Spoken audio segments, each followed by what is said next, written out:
هاجرا فستيفال إرترا 2014 زمت عربي 15 نحاسي خفات نزه هاجرا مدب بدمكات نمتصنبال ككايد صنح مدلات اب درجه متصفاف كم زبصحه تغليصو برهان عند مسقل نزدالو صبصابه فروين فصم كتنبويا ባህሊ وحسلون قصالنتن اب تحت الزبل تيما كاب 15 ساعه 23 حساب قطر اكسبوز كايد هاجراو فيستيفال إرترا 2014 بزبلت دمقت نمكياد كغبر صنح مدلات اب درجه متصفاف كم زبصحه اكايد سراح بيت صحفه هاجراو واحد شماغله بعلاتات تسفاي برها قليتو عربي لت 15 تي فلامي مدبنا هي بهلاون سنه طبابان مرئيت اب وي مخفت مدب اب سينما روما هولي داريو علت 16 دما نابتي كازري اكسبو كاندي وقعو مخفتي تغيرلو تي قنيات فيستيفال يجمرالو مالتيو سلازي تي بزعبا تمدلاوات انت خوينو كساب حجي ابتي كازري زدل مدلاوات تغيرلو سلمات ملكات دارغا اب مفصمتا بصيحلو ديكوريشن بلو يتحبراو مبراهتي سو اقديمو استجمر مدب سلازونه بزي غزي ملو بملو توديو الله نبل نخدينا تصافيفلو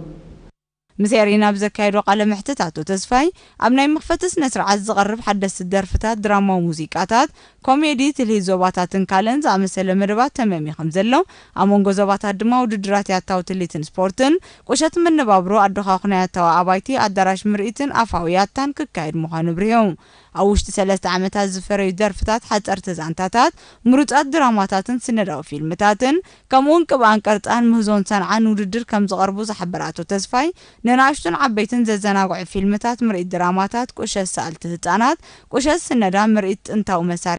النبرتن قشت قدلي مرئيت فوليتو هبو وعلى اكسبو سيمينارات مرئيت فوتوغرافن كالن اكل تحستو فيستيفال مخانم حبيرو علامه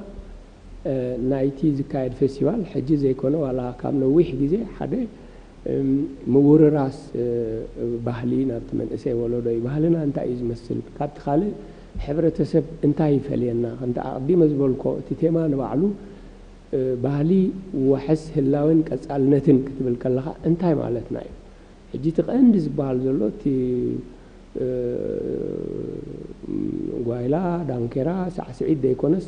እቲ ቀንዲ ኣብ መንእሰያት ኣብ ጉዳይ ሃገሮም ኣብ ጉዳይ ባህሎም እንታይ ይመስል እንታይ ወራረስ ሓደ ካልኣይ ነገር ትረፍደን ውሽጢ ንወጻእተኛታት ውን ከይተረፈ ኣብዛ ሓፂር ናይ ፌስቲቫል ቅንያት ምስሊ ብሄራትን ዞባታትን ኤርትራ እንታይ ከም ዝመስል ምርኣይን ምስትምሃርን ውን ክትብሎ ትኽእል ኢኻ أكاد سرح بيت صحفة هاجرا واحد شماغل بعلات أتو تسفاي برهم وداتا كابوشتن وطان زموت ونقادان نتحستون مرباتن نايز هاجرا ومتخاب كم تزيد الله خستما غرون ملأختو كسانقون منتي تحت أرض إكسبو تواديدو خمزلو الرقاقتهم هاجرا محبر حربينياتات سنكولان كويناتي إرترا نأبالاتو مسرتاو دقفن حاجزن بمقبار أفراينتهم زعابي لمنقدي من داي زكايدو سراح وتصيتاونتو كب النابل إزمت الظلام بيت محبر زكايدو تكال سب سرحو محورن منتصرن دمه وهابتي دقفيم وكيل إيرينا أبصرات والدي نتكال منتصرن بتصيحو زلو درجانا ملكيتا نزدالو التوتصابه أرون عنداي كأوربايوم بهاجراوي محبر حربنياتا سنكولان كنات إرترا زونن تكال منتصر رتعاون توادادارن فريات يقرب كم زلو تتقم تقليصهم نساتهم أب حبريتهم بكي إلاز تأززلهم منصر نمركاب أب تتكال أبزو مصلو أب حصير غزي بريتعاو واغا بلوص فريات كم زرخبو بمحبار هلاون أي تتكال نسنكولان طراي زيكونه نكل أبال حبرتسب أقداسنتو عبس لزخونه زيادة كسفح زخاخيرهم اتتكال زمناو مسارحيتات بمتأتتاو رتعاون توادادارن فريات يقرب كم زلو استقاسه تكنشان مسرح منصر عيني أتو الأزار قرماي أبزاب حبريتا اتي أب كلتشحن شومنتن بوسن عقم استجمره مسرح مفراي منصر أبزو وانزي كل عينات لنساتن بلوز فريماتن كقرب بمبقعو أبسن كلان تراي كي تحصره نكلهم بمياوين استأززلهم تتكمتي برتعاوي واغا أغلقلت يهب كم زلو عرديوم ذات كالا مسرارتا مجمرتا አባላት ስንኩላን አገልግሎት ንምሃብ ብውሱን ማለት በሓንቲ ማሽንን ب500 ዝኾና ፍሬማትን ብሓገዝ ብተረኸባ ሌንስታት ውሱናት ሌንስታት ናይ መንበቢ ናይ ቀረባ ናይ ረሆን ድማ ውሱናት ሌንስታት ኢና ጀሚርና ብድሕሪኡ አገልግሎትና ብምስፋህ ካብ 2010 ጀሚሩ ተደለና ማሽነሪታት ብምውሳኽ ሓደስቲ ማሽነሪታት ሞደርን ዝኾና ምስ ጊዜ ድኸዳ ሓደስቲ ፍሬማት ብምምጻእ አገልግሎትና ካብ አባላት ስንኩላን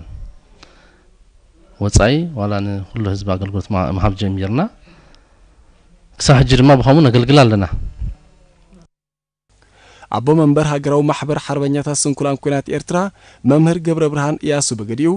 እቲ ትካል ስንኩላን ኣብ ቀረቦም መነጽር ዝረኽብሉ ባይታ ንምጥጣሕ አሊሙ ከም ተመሰረተ ብምምልካት ኣብ ኤውሮጳ ዝርከባ ጨናፍር ማሕበር ሰላ ዝገበሮ ቀጻሊ አበርክቶ እና ዓበየን እና ማዕበለን አገዳስነቱ ድማ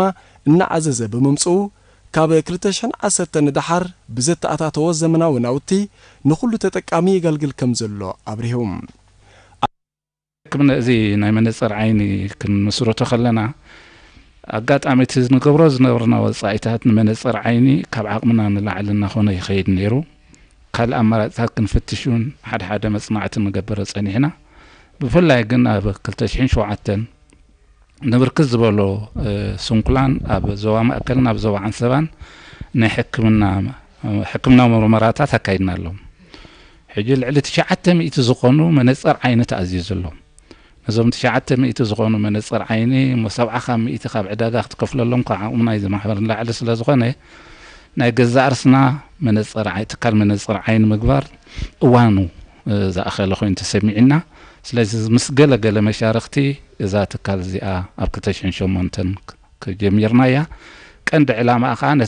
ነቲ ዝነበረ ወጻኢታት ንምውሓድ እዩ ብኻልኣይ ደረጃ ከዓ ኣባላትና ላዕልን ታሕትን ከበሉ ብቀረባ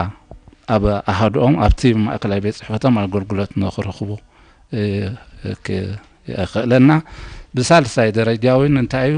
ንእግረ መገድና ከምንጫታዊታት ኮይና ንኸተገልግለና ኢና መስሪትናያ ብዙሓት ካብ ህዝቢ እዛ ተካዝያ ከም ዘላ ፈሊጦም ናብዚ መጽኦም ካብዚ ይዕድጉለው ምስቲ ናይ ዕዳጋ ኣዝዩ ፍልል ኣሎ ሰማይን ምድርን ይትፍልል እዩ ሕጂ በቀረባ በዚ ሕስር ዝበለ ዋጋ ክረኽቡ መቃሎም መሻርክቲ ከነብዝሕ ኽልና ተሓበርታ ኣባላስ ነብዝሕ ኣለና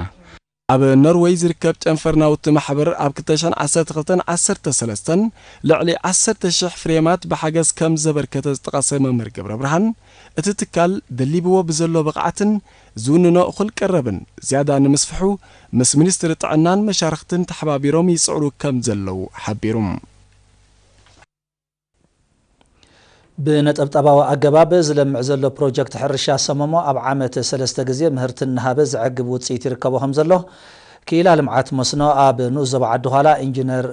ገብረስላሴ ሰመረ ገሊጾም በመሰረት ሓበሬታ ኢንጂነር ገብረስላሴ እቲ ካብ 2011 ጀመረ ኣብ ትሕቲ ዲጋ ሰመሞ ዝርከብ ፕሮጀክት ድሮ 54 ሄክታር ዕፉን ምህርቲ ክእከቦን ከሎ 20 ሄክታር ድማ ኣብ ደረጃ ምሽዋት በጺሖም ድሕርዝ ምህርቲ ምእካቡ ድማ ዓተር ክዝራእ ምዃኑ ተፈሊጦም አልማዕቲ ኣብ ዝሃብዎ ሓበሬታ ኣብ ዓመት 3 ግዜ ምህርትን ናሓፈሱ ናብ ዕዳጋታት ይቐርቡ ከም ዘለው እዚ ድማ ኣብ ምምላእ ጠለባት ከባብን ምምዕባል ህይወቶምን ልዑል ኣስተዋጽኦ ከም ዘለዎ ኣረድዮም ሓላፊ ጨንፈር ሚኒስትሪ ሕርሻ አቶ በረኸት ተኽለስላሴ ህዝቢ ነቲ ፕሮጀክት ብጽቡቕ ይጥቀመሉ ከም ዘሎ ብምሕባር ንህዝባዊ ኣገልግሎት ቴክኒክ ስለቲ ዝገብርዎ ምትሕባርን ደገፍና መስጊኖም እዚ ከምዚ ኢሉ እንከሎ ኣብ ንኡዘብ ዓዲ ኋላ ዝርከባ 5 ዲጋታትን 16 ራህያታትን ብዘሎ ጥሉል ክራማት 80 ሚእታዊት እኹል ማይ ከም ዘዋህለላ ካብቲ ንኡዘባ ዝተረኽበ ሓበሬታ ምልኪቶም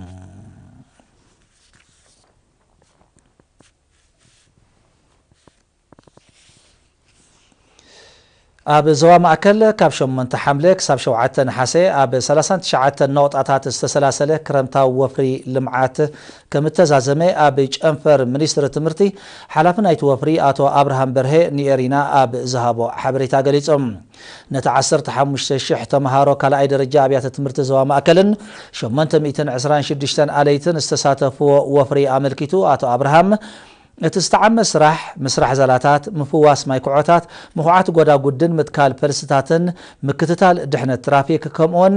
ምእካብ ግብሪ ቴሌቪዥን ምጽፋፍ ሰነዳት ትካላት መንግስትን ከም ዘጠቃልልን ዕውት ምንባሩና ነጺሮም ኣብዚ ናይ ሓደ ወርሒ ወፍሪ ተምሃሮ ኣስታት 700,000 ሜትሮ ዘላታት ክሰርሑን ክጽጉንን ከለው ልዕሊ 25,000 ሓግራብ ከም ዝኮስኮሱን 420,000 ፈልስታት ከም ዝተኸሉን ዝጠቐሰ ኣቶ ብርሃም ዓመት መጸብ ተምሃሮ ዝሰላሰል መደባት ልምዓት ኣብ ምስሳን ባህርያዊ ኣግራብን ምድንፋዕ ሕዛእትን ተርኡ ብቐሊል ስለ ዘይጥመት ሕብረተሰብ ኣብ ምክንኻኑ ተርኡ ክጻወታ ዘኻኺሮም ተምሃሮ ዘርአይ ወትግሃት ነጸብራቕ ናይቲ እናተወራረሰ ዝመጸ ጽዋ ኤርትራዊ ባህልን ልምድን ምዃኑ ብምምልካት ድማ ኣብ ምምእዛን ተምሃሮ ክሰርሑን ዝጸንሑ ኣለይቲ መምህራን ወከልቲ ጨንፈር ሚኒስትሪ ሕርሻን ምስጋና ኣቕሪቦም